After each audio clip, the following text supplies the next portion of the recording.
اعوذ باللہ السمیع العلیم من الشیطان الرجیم بسم اللہ الرحمن الرحیم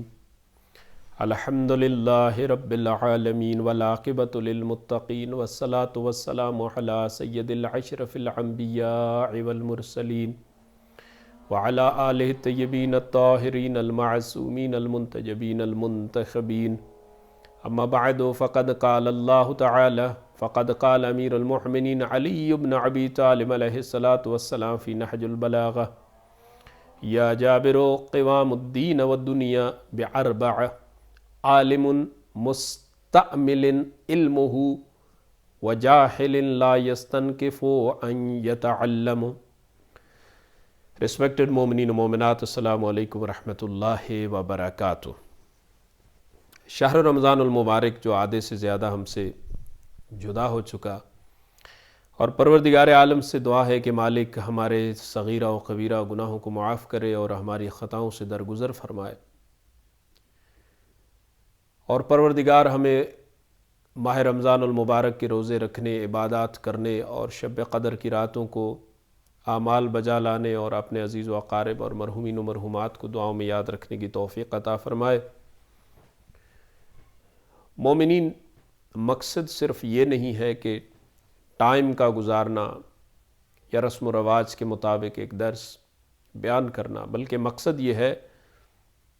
کہ کچھ نہ کچھ ہر روز ہمیں، جب اللہ نے ہمارے لیے رحمت کے دروازے کھولے ہوئے ہیں، اپنی برکتوں کے دروازے کھولے ہوئے ہیں، تو اس کے درمیان کچھ نہ کچھ ہمارے اندر تعلیمات محمد و اہل بیت محمد علیہ الصلاۃ والسلام سے جانا چاہیے، اور کچھ نہ کچھ بدلاؤ جو ہے وہ ہمارے ذہنوں میں، عقائد میں، ہمارے جسموں میں، ہماری عبادات میں آنا چاہیے، چونکہ یہ مہینہ اپنے آپ کو بدلنے کا مہینہ ہے۔ یہ مہینہ برائیوں کا دروازہ بند کرنے اور اچھائیوں کے دروازے کھولنے کا مہینہ ہے۔ مولا علی علیہ الصلوۃ والسلام نہج البلاغہ کے اندر ایک نصیحت میں ارشاد فرما رہے ہیں کہ یا جابر قوام الدین والدنیا بعربع، کہ اے جابر، چار قسم کے آدمیوں سے دین و دنیا کا قیام ہے، یعنی دین و دنیا جو باقی ہے وہ چار قسم کے لوگوں کی وجہ سے باقی ہے۔ تو ہمیں بھی دیکھنا چاہیے یہ ساری چیزیں اپنے اوپر لاگو کر کے کہ آیا ہم ان میں سے کسی پر پورے اترتے ہیں یا نہیں اترتے، یا ہمارے اندر کیا خامیاں پائی جاتی ہیں۔ تو ہم امیر المؤمنین کے ماننے والے ہیں، تو مولا کو خوش کرنے کے لیے اور مولا کی قربت حاصل کرنے کے لیے ہم ان چیزوں کو اپنائیں جس سے جو امیر المؤمنین ہم سے توقع رکھتے ہیں۔ سب سے پہلے فرمایا عالم مستعمل علمہ، عالم جو اپنے علم کو کام میں لاتا ہو، یہ ہے۔ اب اس کا نفی پوائنٹ بھی مولا نے اسی خطبہ میں، اسی نصیحت میں بیان کیا ہے، انشاءاللہ وہ بھی ساتھ ساتھ بیان کریں گے۔ یعنی یہ جو دنیا کھڑی ہے، یہ اس لیے کھڑی ہے کہ ایک عالم کی وجہ سے، مولا فرماتے ہیں عالم مستعمل علمہ، کہ جو اپنے علم کو استعمال میں لاتا ہے، یعنی لوگوں کو تبلیغ کرتا ہے، علم حاصل کر کے حق کا پیغام لوگوں تک پہنچاتا ہے، لوگوں تک حق بات کو سر بلند کرتا ہے، اور لوگوں میں جو ہے دین کی رغبت کو اجاگر کرتا ہے، لوگوں کو دین کی طرف بلاتا ہے۔ یعنی جو علم اس نے اپنا حاصل کیا ہے اس میں یہ سخاوت کرتا ہے، اس کو لوگوں تک پہنچانے کو اپنی ذمہ داری سمجھتا ہے۔ یہ صرف ایک پہلو ہے، اس کا دوسرا نیگیٹو پہلو بھی مولا نے اسی خطبہ میں بیان فرمایا ہے، وہ بھی آگے چل کے انشاءاللہ بیان کریں گے۔ یعنی عالم، یہ جو دنیا باقی ہے، اس کا ایک وجہ یہ ہے مولا کے فرمان کے مطابق کہ عالم جو اپنا علم دین اس نے حاصل کیا ہے وہ اس کو استعمال میں لاتا ہے، اس کو مستعمل کرتا ہے۔ اور دوسری وجہ کیا ہے؟ وَجَاهِلٌ لَا يَسْتَنْكِفُ أَن يَتَعَلَّمُ، عالم اپنے علم کو تصرف میں لاتا ہے، اور جاہل جو ہے وہ اس علم حاصل کرنے میں کوئی بھی کسی قسم کی کوتاہی نہیں کرتا اور اس کو آر نہیں سمجھتا اپنے لیے۔ یعنی جاہل آخر علم حاصل کرے گا تب عالم بنے گا، وگرنہ تو جب علم نہیں ہے تو جاہل ہے۔ یعنی یہ دونوں چیزیں جو ہے، یہ دونوں شخصیتیں جو ہیں اس دنیا کے قیام اور اس دنیا کے قائم رہنے کی وجہ ہے۔ ایک یہ کہ عالم نے جو علم دین حاصل کیا ہے، جو کچھ اس نے پڑھا ہے لکھا ہے، وہ یہ عوام تک پہنچاتا ہے، اس کو اپنے استعمال میں لاتا ہے۔ اور دوسرا یہ کہ جاہل جو ہے وہ اس علم کو حاصل کرنے میں عار نہیں سمجھتا، اپنی بے عزتی نہیں سمجھتا، بلکہ فخر کے ساتھ عالم کے پاس بیٹھتا ہے، عالم سے علم حاصل کرتا ہے اور اپنی زندگی کی اصلاح کرتا ہے۔ اصلاح اسی طرح جارے ممکن ہے۔ عالم اگر علم دے رہا ہے، لینے والا کوئی نہیں ہے، تو کہاں سے اصلاح ہوگی؟ علم لینے والا بیچارہ دوڑ رہا ہے اور عالموں کے پاس ٹائم نہیں ہے، وہ کہتے ہیں ہمیں پیسہ چاہیے، آپ پیسہ دو تو ہم آدھے گھنٹے کی مجلس آپ کو سنائیں، تو پھر کہاں سے علم پھیلے گا؟ یہ کچھ ایسی ہمارے معاشرے کے اندر، ان دونوں طبقوں کے اندر کچھ ایسی برائیاں پائی جاتی ہیں اور اچھائیاں بھی پائی جاتی ہیں یقیناً۔ کچھ علماء تبلیغ دین کر رہے ہیں لیکن لوگ لینا نہیں چاہتے، اور کچھ ہے کہ وہ تبلیغ دین کرنے کے لیے پیسے مانگ رہے ہیں۔ تو وہ تو خیر عالم ہی کیسا ہوا کہ جس سے آپ اگر ایک مسئلہ دریافت کریں یا جسے آپ ذکر محمد و اہل بیت محمد کرنے کے لیے دعوت دیں اور وہ آپ سے یہ کہے کہ بھائی پہلے مجھے 40 منٹ یا 45 منٹ کا اتنا پیسہ دو تب میں تمہیں یہ ذکر محمد و اہل بیت محمد سناؤں گا، وہ عالم ہی کیسا یا وہ ذاکر ہی کیسا؟ بہرحال یعنی دو آدمی عالم علم حاصل کر کے اس کو اپنے تصرف میں لائے اور جاہل اس کو حاصل کرنے میں عار نہ سمجھے۔ پھر تیسرے شخص کی طرف مولا نے اشارہ فرماتے ہوئے فرمایا وَجَوَادٍ لَا يَبْخَلُ بِمَعْرِفَتِهِ، اور سخی جو ہے جسے اللہ نے عطا کیا ہے وہ دینے میں اور اس کو خرچ کرنے میں اللہ کے راستے پر اور اللہ کے بندوں کے لیے اور عزیز و اقارب کے لیے، وہ اس میں بخل نہ کرے، اس میں بخالت نہ کرے، اس کو اپنے ہاتھ کو روکے نہیں، بلکہ جو اللہ نے اس کو دیا ہے وہ لوگوں تک اس کو پہنچائے، اس کو تقسیم کرے۔ وہ پروردگار کے دیے ہوئے رزق میں سے، دیے ہوئے علم میں سے، دیے ہوئے فضل میں سے اللہ کی مخلوق کے لیے اس کو خرچ کرے۔ اور پھر کہا فقیر کے لیے، یعنی ایک عالم ہو گیا، ایک جاہل ہو گیا، ایک پیسے والا سخی ہو گیا، اور ایک جو ہے فقیر ہے، وَفَقِيرٌ لَا يُبِعُ آخِرَتُهُ بِالدُّنْيَا، اور فقیر جو آخرت کو دنیا کے عوض نہیں بیچتا۔ یہ چار لوگ جو ہیں، یہ چار شخصیتیں جو ہیں، اگر یہ اپنا کام کریں تو بہت ساری برائیاں مٹ سکتی ہیں اور بہت سارے غریب مسکین لوگ گناہ کرنے سے بچ سکتے ہیں۔ جب یہ چاروں لوگ اپنا کام انجام دے رہے ہوں، عالم اپنا علم دینے میں بخل نہ کر رہا ہو اور جاہل علم حاصل کرنے کو عار نہ سمجھتا ہو، اور سخی جو ہے وہ سخاوت کرنے میں بخل بالکل نہ کرے، اپنے ہاتھ کو بالکل نہ روکے، اور فقیر جو ہے وہ دنیا کے عوض اپنی آخرت کو نہ بیچے۔ یہ چار چیزیں، یہ چار لوگ ہیں،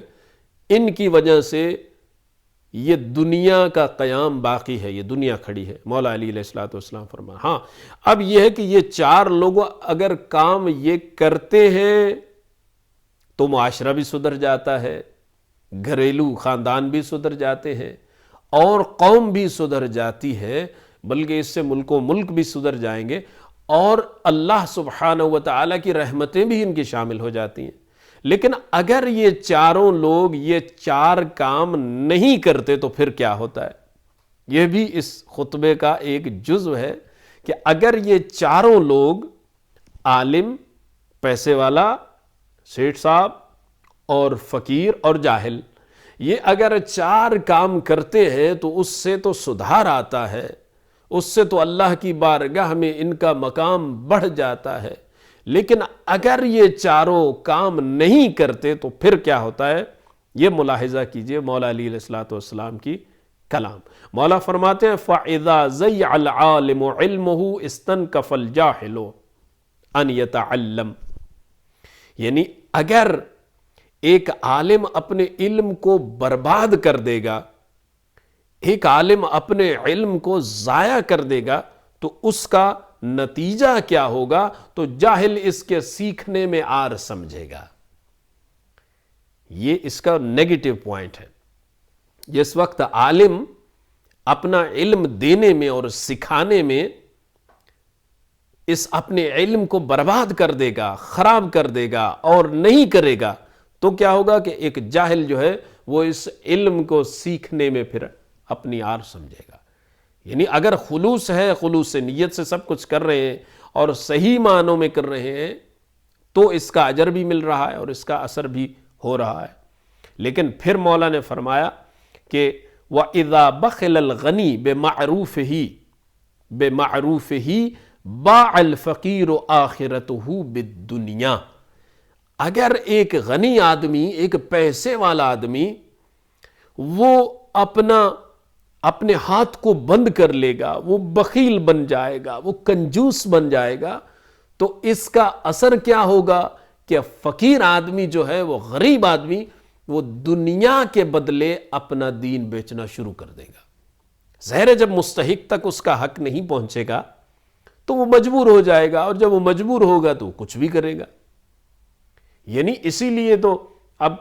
ہم جب اس کی تبلیغ کرتے ہیں کہ آپ لوگ اپنے اللہ کے دیے ہوئے رزق سے خمس کو ادا کریں، زکوٰۃ کو ادا کریں اور اپنے رشتہ داروں کے ساتھ صلہ رحمی کریں، تو پھر کچھ لوگوں کو ویسے آگ لگ جاتی ہے کہ شاید مولوی اب خمس لینا چاہتے ہیں۔ ارے بھائی، ہم خمس لے کے تمہارا کہاں جائیں گے؟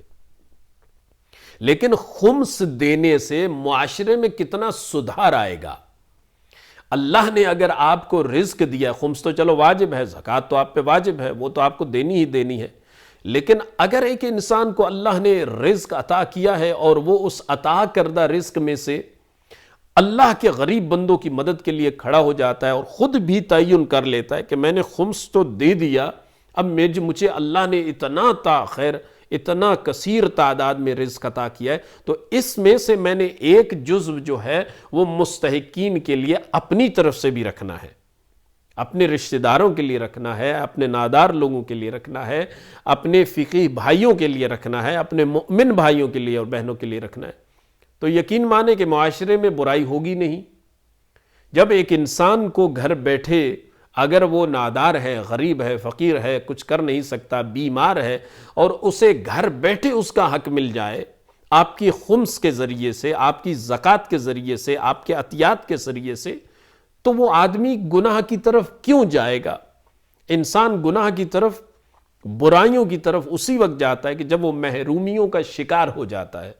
اور محرومیوں کا شکار کب ہوتا ہے؟ کہ جب وہ معاشرے کی وہ چیزیں جو اس کی ضرورت ہیں اور ان سے محروم رہ جاتا ہے۔ دوسروں کو تو وہ پھلتا پھلتا دیکھتا ہے، کھاتا پیتا دیکھتا ہے، لیکن خود کو محروم اور خود کو بہت حقیر سمجھتا ہے، تب اس کی راہیں غلط ہو جاتی ہیں۔ تو یہ جو معاشرے میں غلطیاں پائی جاتی ہیں، اس کا ایک سبب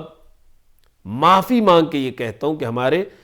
یہ مخیر حضرات ہیں کہ جو حق ادا نہیں کرتے، جو خمس و زکوٰۃ نہیں دیتے، جو عطیات نہیں دیتے، جو اللہ کے عطا کردہ رزق میں سے مخلوق خدا کی مدد نہیں کرتے، اس کا ایک سبب وہ بھی بنتے ہیں۔ یعنی ان کی کنجوسی جو ہے وہ غریب اور فقیر آدمی کو گناہ کرنے پر مجبور کر دیتی ہے، کیونکہ گناہ تب ہی ہوتا ہے جب جیسے میں نے عرض کیا کہ جب محرومی ہوتی ہے۔ تو مولا علی علیہ السلام کے آج خطبے سے یہ ثابت ہو رہا ہے کہ بھائی عالم کو اپنا علم دینا چاہیے، اس میں بخل نہیں کرنا چاہیے۔ اگر عالم بخل کرے گا تو پھر جاہل جو ہے وہ علم حاصل کرنے میں عار سمجھے گا۔ یعنی علم دینے سے مراد کیا ہے؟ علم کو دھندا نہ بنا لیا جائے، اس فقہ کو دھندا نہ بنا لیا جائے۔ اب یہ باتیں لوگوں کو بہت بری لگتی ہیں کہ بھائی مجھے یہ سمجھ نہیں آتی کہ آپ ایک آدمی کو کہہ رہے ہیں کہ یہ اہل علم ہے، یہ عالم ہے، یہ فضل اہل فضل میں سے ہے، اہل ذکر میں سے ہے، یہ ذاکر ہے۔ عالم ہی ذاکر ہوتا ہے، ظاہر جس کے پاس علم ہوتا ہے وہی ذکر کرتا ہے نا۔ تو جس کے پاس علم نہیں ہوگا، جاہل بیچارہ ہے، تو علم حاصل کرے گا، وہ ذکر تو کرنے نہیں جائے گا۔ اور مجھے اس بات کی بالکل بھی سمجھ نہیں آتی کہ آپ ایک عالم دین ہے، علم پڑھا ہوا ہے، قرآن پڑھا ہوا ہے، ممبر پر جا رہا ہے، ممبر سے وہ تبلیغ کر رہا ہے، وہ دین سکھا رہا ہے، اور جب آپ اسے کہہ رہے ہیں کہ آپ ہمیں 10 دن کے لیے آ کے دین سکھائیے، 10 دن کے لیے آپ ہمیں تبلیغ دین کیجئے، اور وہ سامنے آپ سے کہہ رہا ہے کہ مجھے 10 دنوں کے اس ذکر کا اجر اتنے پیسوں میں چاہیے، یعنی اسے آخرت پہ کوئی بھروسہ نہیں ہے، اسے آخرت پر کوئی بھروسہ نہیں۔ جو آدمی پیسہ مانگ رہا ہے، مطلب یہ کہ اسے آخرت پہ بھروسہ نہیں ہے، وہ دنیا میں اس کا اجر آپ سے لینا چاہتا ہے، وہ خدا کے اجر پہ یقین نہیں رکھتا، اسے خدا کے علم پر کوئی بھروسہ نہیں ہے۔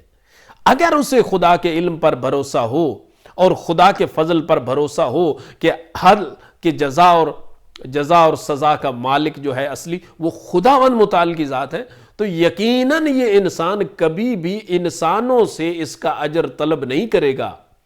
جو انسان سے اجر طلب کر رہا ہے، مطلب یہ کہ خدا کی بارگاہ پر اسے کوئی یقین نہیں ہے کہ خدا اسے اجر دے گا یا نہیں دے گا۔ یعنی اجر تو بہترین اجر تو اللہ کے پاس ہے، بہترین اجر تو اللہ دینے والا ہے، لیکن حیف ہے ایسے علماء پہ، حیف ہے ایسے ذاکرین پہ کہ جو اللہ کا ذکر کرنے کے لیے، اس کے رسول کا ذکر کرنے کے لیے، اس کے حبیب اور ان کے اہل بیت اطہار کا ذکر کرنے کے لیے اور اہل بیت کے مصائب سننے کے لیے جو اپنے بول کے پیسے مانگ رہا ہے اور اجر مانگ رہا ہے۔ کوئی دیتا ہے تو بسم اللہ، اس کی مرضی ہے، خود لوگ سمجھ سکتے ہیں، علماء کی بھی ضرورت ہے، ذاکرین کی بھی ضرورت ہے، ان کو دینا ہے، لیکن یہ کیسے ممکن ہے کہ آپ اپنے آپ کو عالم بھی کہہ رہے ہوں، آپ ممبر رسول پر جا کر نیابت رسول خدا صلی اللہ علیہ وآلہ وسلم میں آپ تبلیغ بھی کر رہے ہوں، اور اس کے ساتھ آپ لوگوں سے اجر بھی طلب کر رہے ہوں، آپ پیسے بھی مانگ رہے ہوں؟ یہ ممکن نہیں ہے۔ اور ایک غنی آدمی جو ہے، مولا علی علیہ السلام نے اس خطبے میں جیسے کہ فرمایا کہ جب ایک آدمی، پھر اسی کو ایک جملہ آگے بڑھا کے مولا فرماتے ہیں، یا جابرو من کثرت نعم اللہ علیہ کثرت حوائج الناس فیہ، یعنی پیسے والے لوگوں، اللہ کا جن کو اللہ نے رزق عطا کیا ہے، جب لوگ تمہارے پاس اپنی حاجتیں لے کر آتے ہیں اور تم سے سوال کرتے ہیں تو اس میں تم خجالت نہ کرو، اس کو تم مائنڈ نہ کرو۔ کیوں کہ مولا فرما رہے ہیں کہ اے میرے چاہنے والے، کہ جس پر اللہ کی نعمتیں زیادہ ہوں گی، لوگوں کی حاجتیں اس سے متصل ہوں گی، لوگوں کی حاجتیں اس انسان سے وابستہ ہوں گی۔ یعنی